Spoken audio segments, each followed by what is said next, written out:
Hey, everybody, and welcome to another episode of Deckin Around the Plug. Today, we are so excited to have Cam Toner back on the show, showing us the latest and greatest from OPC, the Shuckers. But before we jump into it, make sure to like the video and subscribe to the channel. You know what else you got to do, Cam? You gotta ring that bell. That's right. There you go. Oh, man. So, Cam, I love that that's become my job. I love that I'm the ring the bell guy. I was waiting. From now on, for every video we do, we're just gonna have your face come up and say, "And ring that bell." We'll get that soundbite in. That'll be perfect. So, man, this is a whole new direction for OPC. How you feeling about it? It's scary. It's a scary time. Like I really fought with myself about because I was like, this is a cool idea. I was like, I really want to do this. And it's my brand. I'm going to do what I want with it. But at the same time, you're making things for other people. You know what I mean? So you kind of have to balance that whole world. And I think a lot of the community is excited about it. And that's what I was hoping. I was hoping that most people would be like, oh, OPC is doing something new and different. I feel like that's been the biggest criticism of our brand is that we have kind of the same back style, which I love. It's very simplistic. I love it as my everyday carry. But a lot of people, our biggest criticism is that we don't really venture outside of that a lot. Yeah. And now with as many decks as we've come out with, I was like, I had this good idea and I'm like, I want to do it. So okay. I think it looks awesome. I think it's definitely within the thematic realm of OPC, which I think is perfect because it really is on brand. It's just an expansion of the existing brand. And it's done in a way that I think fits what you do so perfectly. It's such a visual deck. It looks great in motion and it's fun. Here's the deck. If you're wondering what we're talking about, if you have no idea what we've been talking about, crawl out from under that rock. the Shuckers. Nice. And that's so good. I wanted people to see. I specifically wanted this because I wanted people to see this and be like, "Oh, that's cool. It's just the corn." And then when they open it, it's like, "Oh, hold on, that's back." Yeah. So yeah, it fans so nice. It looks beautiful. And I like the fact that even though it's a subtle one-way back, you put thought into the fact that the fan still has to be, able to fan either way. Right. Yeah. Yeah. So this is it one way, it's upside down. But even if they're mixed up, because I've been using this deck for a minute, they still fan with that blue, white, red, yellow line. So cool.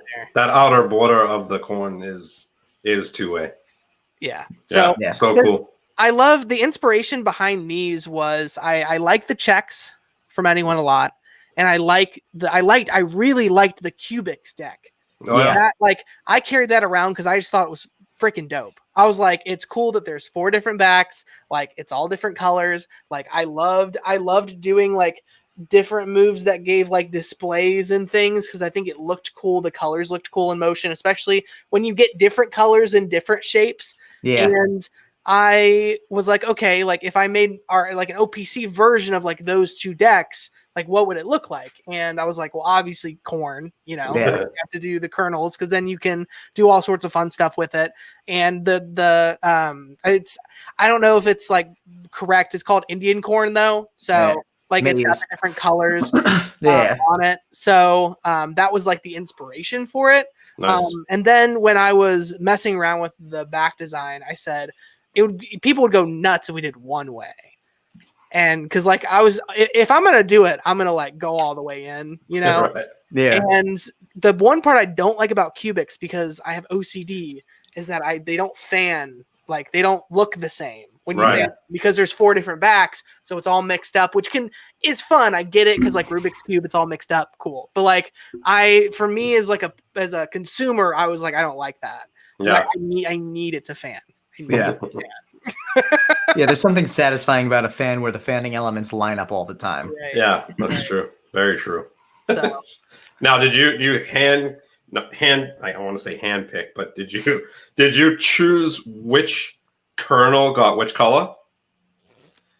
Mostly, yeah. So what I wanted it to be very random because if you look on corn or if you look on maize, it's very random.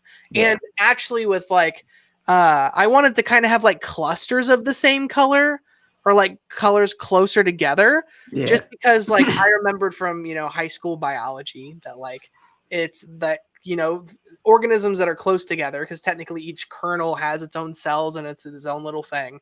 Like they tend to, when they, you know, do all the things, sciencey things, they tend to be the same colors in clusters. They're together. Is what I researched and looked up. So like I was like, well, we should have clusters, but they should be random. But at the same time, the outside should be 180. Nice. So it's like I think it creates fun shapes. I really like that it really has that stark difference of like on one side it's like a lot more yellow, and on the other side it's got some more reds and blues. Yeah. I think it's very indicative of like the randomness of corn. So. Yeah, for sure. Man, I feel like that got deep on corn real quick. That's awesome. I know. Yeah, dude, I know so many random facts about fruits and vegetables. It would blow your mind.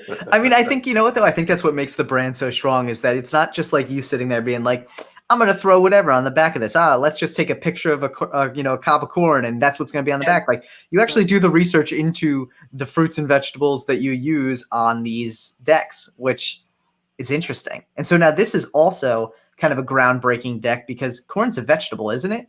It is. Yeah. Corn is a vegetable. So we're breaking out of fruit, and like everyone knew it was coming. Like, what deck? This is like our 12th deck. Like, we're running out of fruit, people. Like, no, you're not.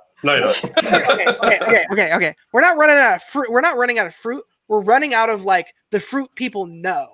Yeah, right. You know, easily recognizable fruit. Yeah, right. Because the whole point, I think, especially what I like about my decks, is that I'll be carrying around slicers, like, and people be like, "Oh my god, is that like an apple deck?" And I'm like, "Yeah, dude, like, check it out. Like, it looks like a basket, and it like, and so it's relatable." And I think even with it starts a conversation. So even if you're doing Magic, if you're doing cardistry, like, it brings that like, oh, like, I know what that is. That's cool. Like, what are you doing? You know what I mean? With the things that I know are on the things, if that makes sense. So definitely. But yeah, and I think that's what I really like in terms of just outside of the brand and outside of cardistry and Magic, is just the relatability of it. Yeah. So like, cool, fun fruits will be done. Like, you know, there is an exotic line coming. So like, so I'm excited for that. So like, they'll eventually get like they'll get more niche as we go forward, because again, like, we've already done apples, we've done lemons, like grapefruits, you know, even grapefruits, like I know some, like, most people know what grapefruits are, but they kind of look like oranges on the outside. So I was still even hesitant to do that one, because it's different, but at the same time, like, it's not as universal as like lemons and oranges, you know. So it's one of those things where it's kind of this like it's a lot more decisions than I think a lot of people know about. Yeah. So but yeah, so this is the first vegetable, and I'm very excited. I want to break into food next year. All right. So that's the goal, because again, vegetables are dope. Love vegetables, right? But if you look at the vegetable color palette, it's a lot of green. Yeah. And people don't want a bunch of green decks. Like, green decks are cool. I love green decks. I love green decks a lot. But you can't just keep making green decks. You know, there's got to be some mixture. There's got to be some stuff going on. So yeah, you could do some pie. You could do some. I mean, there's so many things you could do. So many things. So many things. I mean, food like is a boundless. Yeah, boundless. You do tarts, which have fruit on the tots. Right. That would be interesting. For those of you who didn't understand, I said tarts. Tart. Oh, there. Tots. Not tater tots. Not tater tots. Not tots. Not tots, but tots. Everybody loves tots, though. I'm not gonna lie. That might tots slap. Yeah, I'm really kind of craving tots now. I'm not gonna lie. Oh my gosh, man! But you know, so I think, you know, and I think the avocados really kind of eased into the idea that fruit isn't always going to be there, and obviously avocados are a fruit, but they're kind of a unknown fruit to some extent. So they get people thinking on it. And I think that was like a very nice, like, subtle, like, implant of the idea of like, wait, is this a vegetable? And then you're like, oh no, actually it's a fruit. You taught people that avocados are actually a fruit, but then you also got them thinking of the vegetables. Oh my God, dude. You need to do a tots deck. It's That's what potatoes. Steve's been thinking about. Yeah, I know, like, Do the tots deck. That would be dope. Steve beeline tot deck. He didn't care about your next question. He was like tots. Dude, Yes. I'm not gonna lie. I don't care about the rest of this episode. I want the tot deck. Oh my gosh! But thankfully for those, but for those who do care about the rest of the episode, also make sure to stick around to the end because we're going to be doing a first look at the half brick box for these Shuckers here. I almost said this tot deck, but we'll talk about that after this show. How's that? There you go. And how's the response so far been for the idea of the Shuckers and the diverging away from the traditional, mirrored fruit or design on the back?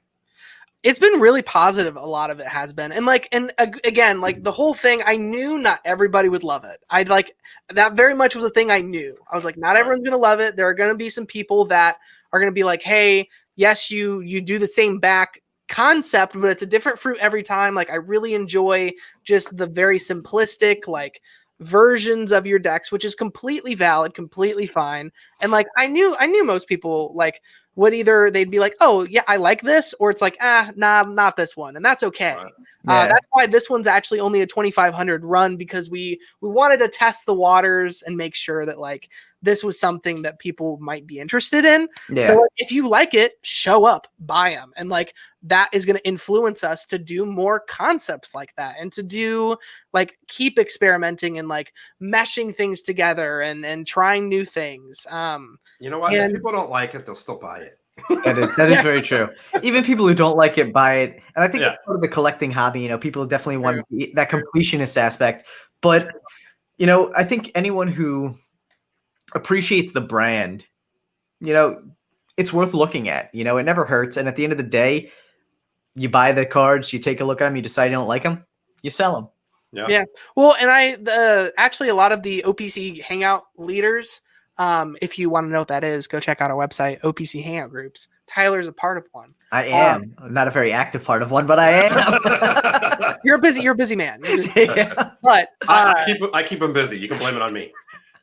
But we send them for being a leader, just as a thank you. We send them the deck early, and then they actually get to show their groups the deck early, so that their group gets to see what the deck is before we even announce.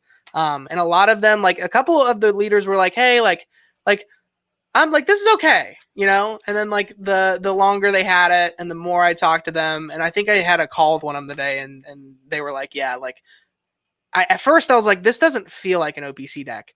And then when I got them out, I started using them. I'm like, okay. And the more and more I used them, and the more and more I was like, okay, this is an OPC deck. This is it again, it's very different. So it might take time to grow on people, and that's completely okay. It's one of those things where it's I wanted to have fun with it. I wanted to do something different. I think one of the things that makes us different as a brand instead of other brands in the cardistry community is I feel like we're one of the brands that I'm I hear you and I'm going to do something about it. And then I do. Right. It's as fast as I can usually. Right. I've always heard that people the biggest criticism, again, like I said earlier, is that our backs are really simple, which is what I like. But at the same time, it kind of gets we need something to spice it up. You know what I mean? We need some change. We need something that's cool and new and exciting and fresh. And I had no idea I'd be doing this for 3 years. So there you go. I think it's kind of finally dawning on me that this is a thing that I'm not just looking a couple decks ahead, or even in the beginning, I was not even really looking to the next deck ahead, because it was still dawning on me that this was a thing I get to do. Right. It's one of those things where it's slowly, my horizon has grown. Right. And now that I'm really thinking about this in the long term as in being my job and my career and what I do with my time, I really want to look ahead and be diverse and be different, and I know that can sound scary for people that have loved the old way. Yeah. And I want people to know the old way is not going to change. We're still going to make decks that are just like the original OPC decks. They got the two fruits, really solid color choices. That's never going away. I think every once in a while we want to sprinkle in something different, maybe mesh some concepts. Nice. And yeah. Long-winded answer for a short question. No, dude, that's great. Yeah. I have the most important question of the whole entire episode. All right, what is it? How long did it take you to get into character? Dude, for the trailer. For anyone who hasn't seen the trailer too, we'll drop a link down below. You have to check it out. This trailer is amazing. It's everything I wanted it to be. So originally what happened, it's so funny. I don't really fully know what I want to do for the trailer kind of until the cardist I get out here now gets here. Yeah. And I'm like, I have this brief idea. And then we sit down and we literally just open up Google Sheets and we sit here in my office and we're like, what if we did this? Or what if we did that? And then I was like, oh my God, what if I'm an old man? Because I knew I wanted to do something as the Great Harvest, because it's corn, right. if you anywhere in the Midwest USA, that corn is everywhere, soybeans are everywhere, there's a harvest, there's all of these. Thanksgiving, even if you're in the States, is it's supposed to celebrate the harvest. So I was like, that could be a cool storyline. And then Bear and I sat down and I was like, Bear, what if you're my grandpa? And he was like, what? He's like, I'm 17. I was like, no, I know, but what if you're my grandpa?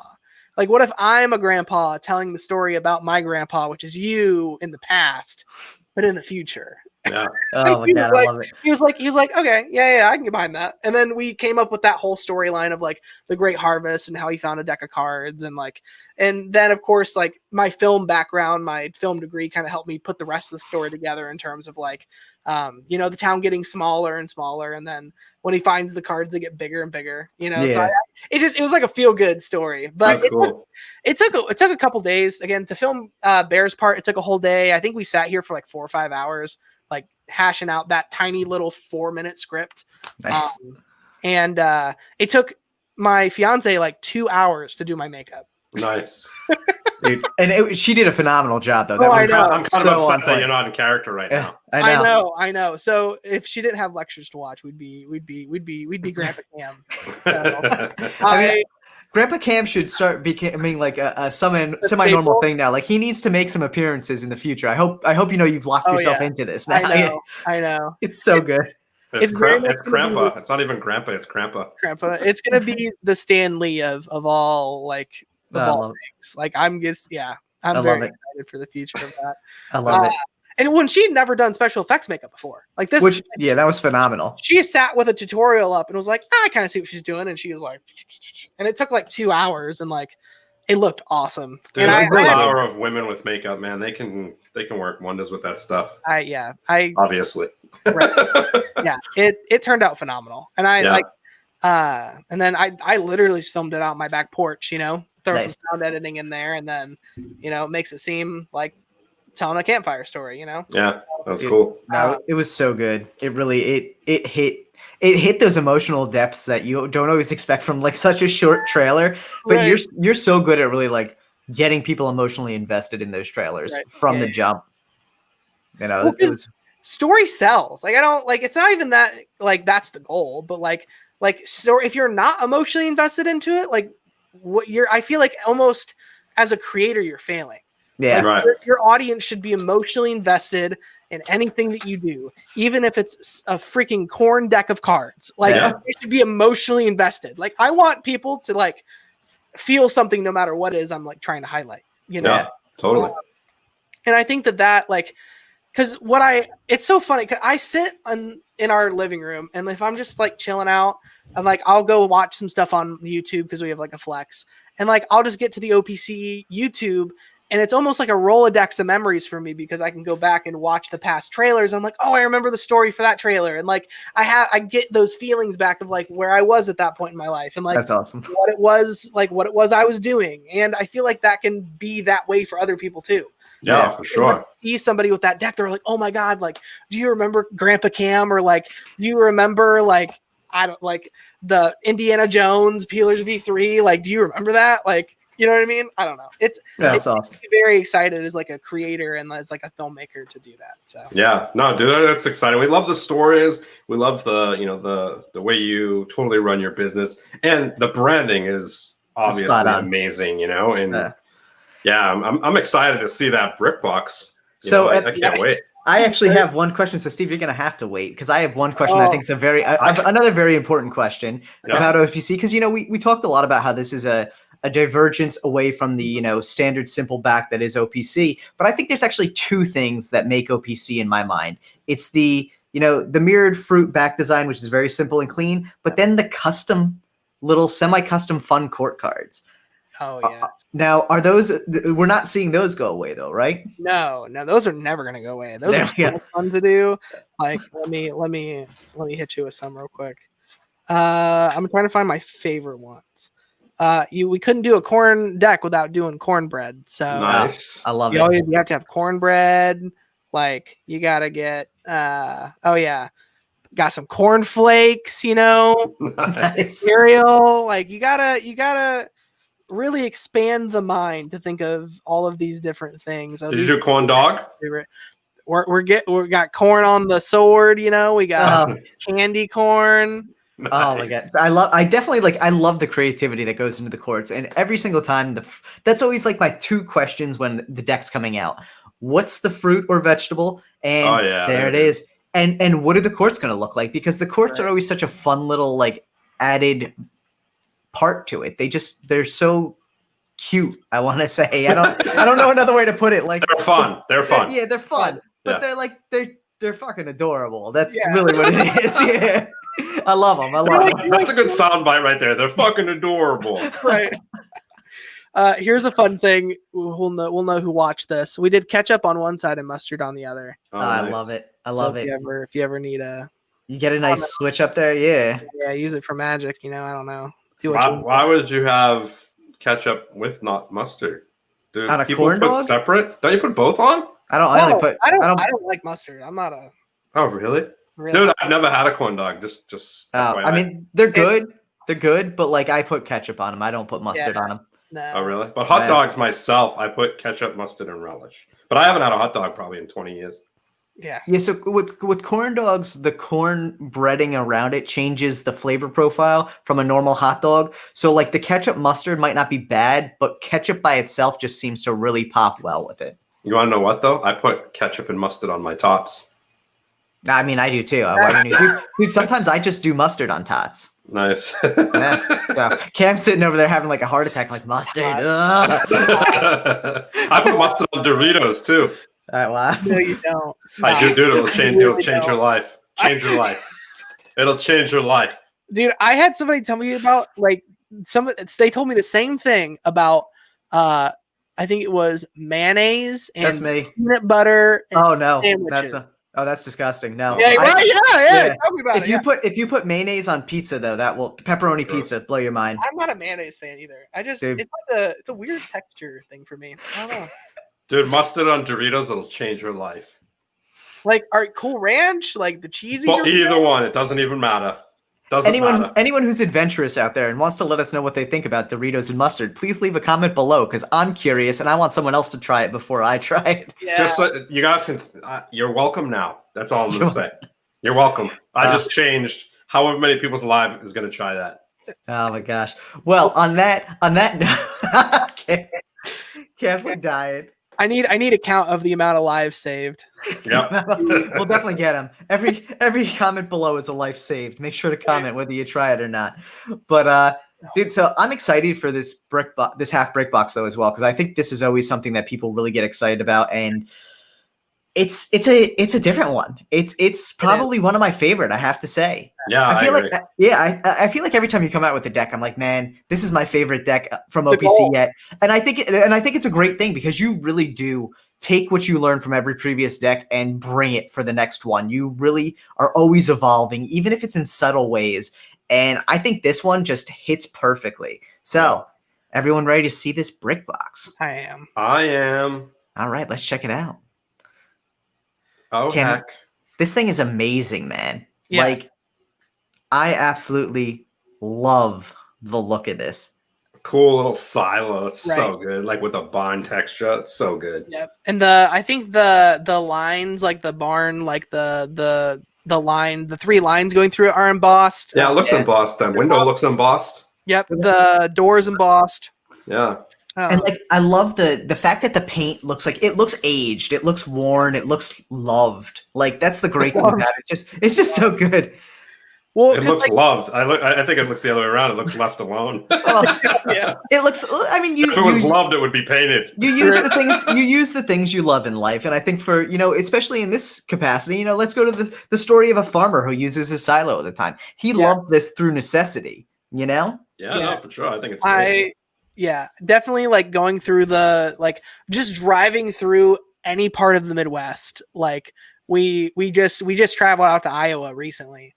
And that's nothing but corn. And that's just something you would see. Like that goes with like the farming culture is just you get like your great grandpa started this farm and like the silo's been there for like decades. Like which is cool. It's super dope. And the paint's on there, but it's like, they have an old photograph of when they just built it. And then, you put it up to now and it's all faded and like, you know what I mean? It's times past, so yeah, I love it. I think it's great.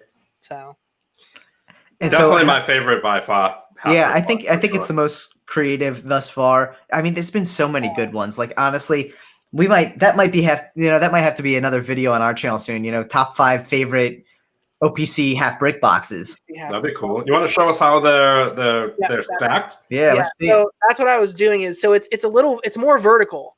Nice. So I think they should be in the half brick box like this.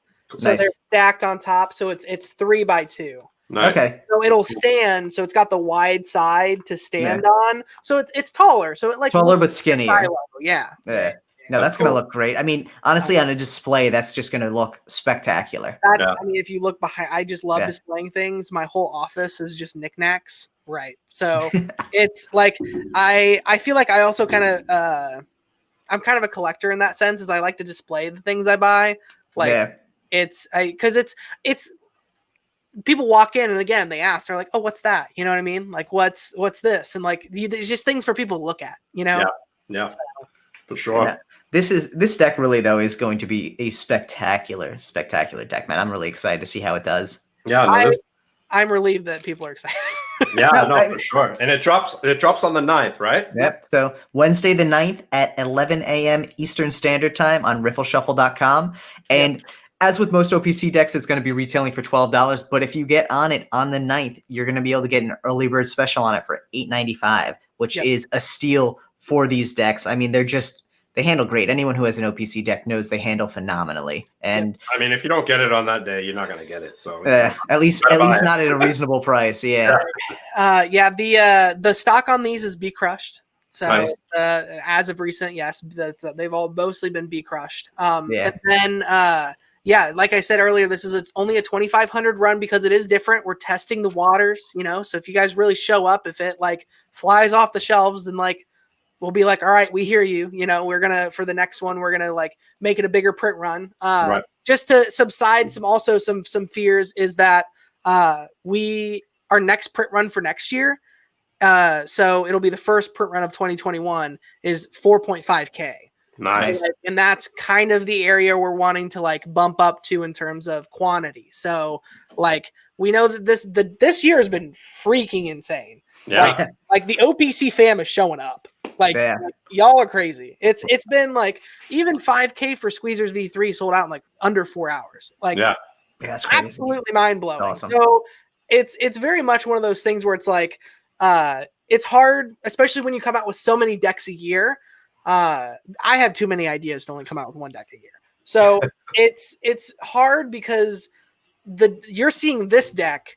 We have 2 decks printing, and I'm designing 2 more decks. Yeah. So, like, you guys aren't going to see the changes until 3 more decks. I thought. Right, 3 more decks. Yeah, I have all of next year planned out. As I hit my mic, I have all of next year planned out. So like, it's one of those things where it's like I use what I learn in the now, and it shows later. Yeah. That's cool. We're excited to see what's next, and do we have any idea of when the next one is going to drop or? As of right now, USPCC is pretty behind, but I mean, of course, with COVID and how pushed back they've been, plus their busy season, just because like holidays, people are off, so We're hoping for like late January, early February. Cool. That's like the goal. That also gives everybody some time to like, not have an OPC deck coming out. I know the past 3 have been the past 3 months. Right. So, like, and we're very well aware of that. Like, you guys are crazy for showing up and like continuing to show up and be awesome in the middle of a pandemic. Like, if you don't have the money, don't spend it. Seriously. Like, it's one of those things where it's like, I don't like to come out with a deck every month. And that's not what I want this to be. I want to try to space them out about every 2 months, which in the grand scheme of things, that's like 6 decks a year, which is a lot, So yeah, that's kind of the goal is late January, early February. Of course, updates will come as we know things, but that's when we're looking at the next one. Excited. We're excited. Well, guys, definitely make sure to check out the Shuckers drop early bird, especially on December 9th at 11 a.m. Eastern Standard Time, riffleshuffle.com. Yep. We will drop that link below. Pretty easy website, but we'll drop it below just to make it easier on you. Also, definitely don't miss out. I mean, $8.95 for this deck is a spectacular deal, and it looks awesome. If you like the deck, drop a comment below. Let us know, too, what you would like to see next from OPC. I think one of the great things about the brand is Cam, while nervous about it, is always willing to try and experiment with new things, and I think that's really the true sign of a growing brand. So let us know what you like, what you don't like, and what you'd love to see from OPC in the future. Tater tots and Doritos. Tater tots, Doritos, and mustard. There you go. Oh my God. Well, Cam, thank you so much for coming on, man. We really appreciate it.